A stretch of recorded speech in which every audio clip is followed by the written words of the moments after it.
For a few weeks now, I've been hinting at showing you this old radio project I've been working on. You've seen a couple of shots of me working on it, and I've referred to it a couple of times. Well, today is the day. I'm Ian Currey, and this is Thinking Out Loud. Come on, let me show you what I did. Now, before I show you the old radio, let me tell you a little bit about old radios. Perhaps it's because I'm getting older, or perhaps it's because I'm just not as sentimental about stuff as you might think I should be. But I do kind of like old things. I have a small collection of old cameras and a collection of mostly old toy trains. I'm just not precious about them. I just like them, and I appreciate the engineering and the design they represent. I have a couple of fairly unusual model trains, but instead of putting them in a glass case somewhere, I routinely run them, and I enjoy watching them do what they were designed to do. Radios are slightly different though. First, let me put things into some sort of perspective. When I say the word radio, we all more or less know what I mean. I'm of course talking about a box of some sort that is capable of receiving signals sent by a radio station for me to listen to. It's not that complicated, and I can fairly easily build all the bits needed from one end to the other if need be. That, after all, was what I spent years studying at college on a couple of occasions. My profession, that of electronic engineer and later radio officer, required a keen understanding of all things radio. The theory is not at all complicated, and you can still make a functioning radio from a very few bits and pieces. And it's relatively easy with just a little bit of effort.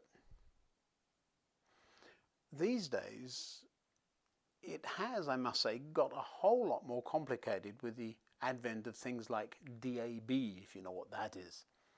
It's sad that it hasn't quite made it to America in the same way that it has in the UK. One of the very few radios I've actually purchased new is this one. It's actually a terribly battery-hungry beast, but it's also completely useless here in America since the FM stations here are spaced differently, and DAB, the reason I bought the thing in the first place, isn't transmitted at all here. Old radios, though, are lovely, aren't they? There's something about them, the history and all of that stuff. It's fascinating. All those years ago, but hang on a minute. I had to study long and hard to get my Morse code up to international radio operator speeds, and it was still very much in use when I was at sea. So how old is this radio stuff? Well, let's just say that if you go backwards from when I was born, as long as I've been alive, you run out of radio really easily. You even go back before the first SOS call. So it really isn't that old. No, not at all. Technology has just gone really fast, that's all. So while I may like old radios because I can fix them and understand them, they really aren't that old at all. This one was recently given to me by a good friend. It probably should have been thrown out, but instead I decided to see what I could do with it. I was determined not to spend money on it, but to mostly use things that I had laying around to fix it up. When I first saw it, I realized it probably shouldn't be allowed inside the house, or in fact anywhere near anyone without being looked at first.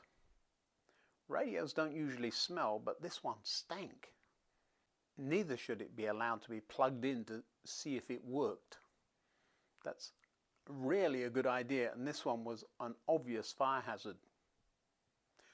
Once I opened the back, the reason for the smell became obvious. A mouse had taken up residence inside and left behind quite some deposits. Yucky. And if I'm putting on gloves, it's a good sign that it's going to get nasty. The radio was quite a wreck. The case was interesting, sort of not bad to look at, but somehow the whole construction was a kind of wampus, just not right. The top had been made from 2 pieces of wood instead of just one, but the horrible technical construction and workmanship showed me exactly why this kind of manufacturing was lost to the Far East and factories that actually cared about what they were doing. This was a real mess. I could see no good reason to salvage much of it at all. Even if I got it working, it would only pick up a very few local stations that I really have no interest in listening to, so why bother? Well, sometimes things need to be improved and fixed up just because of the love of doing so. I found a circuit board that would fit and a couple of loudspeakers that had once sounded fine to me, and hobbled the whole thing together on the workbench. It sounded horrible, but it did work. There were several components I needed to salvage though. One was the volume control, but it crackled terribly. So I carefully took it apart. Inside there is a carbon track that is contacted by a wiper, and it runs over it. As you turn the control, more or less of the carbon track is in the path of the signal. More carbon track, more resistance, so less of the signal gets to the amplifier. There you go. That's how a volume control works. I told you it was easy. I just had to clean up the track and the contacts and put it all back together. The case was in a horrible state. Some of the wood was rotten and some was really icky for some reason. So I sanded down the nasty surfaces, cleaned up the mess, and gave it a couple of coats of varnish.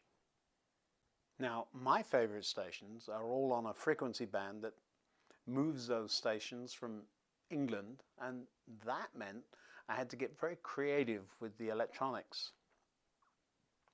Do you remember I said I had it working, but it sounded terrible? Well, I knew something else too from long ago. While this particular example was horribly constructed and with very bad workmanship, the original design wasn't at all bad. It had been designed by someone who really knew what they were doing. And they were using the case, one of the parts that was the most interesting to me, to make the whole thing work.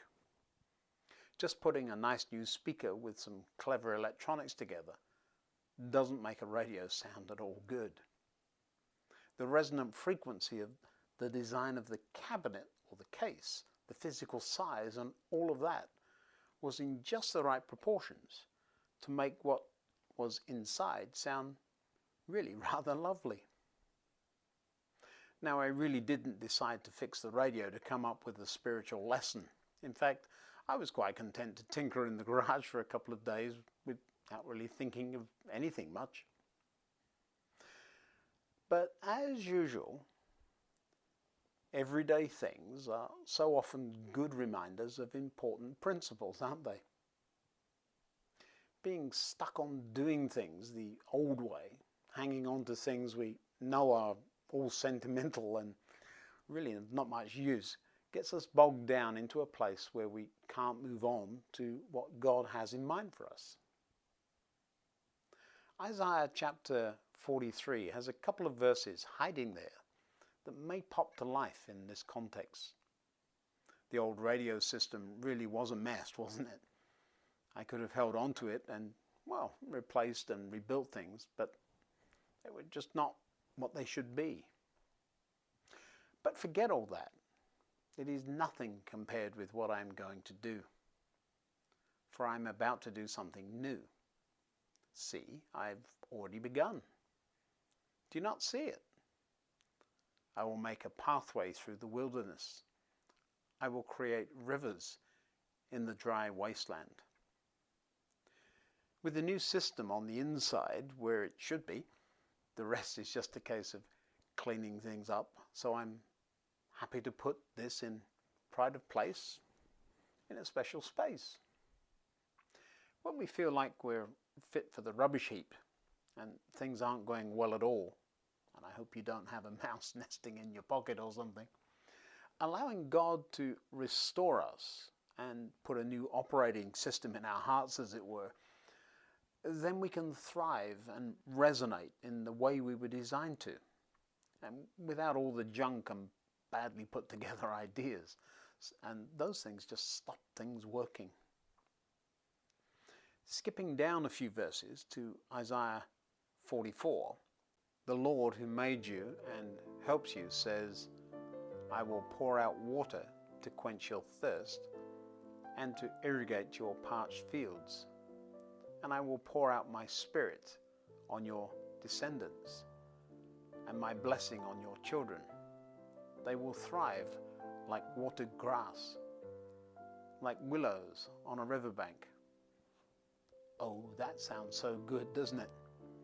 When we allow God to work in our lives and stop holding on to things that need to go, then we can be just like the radio here, restored to resonate to the lovely sounds of music it was designed to radiate.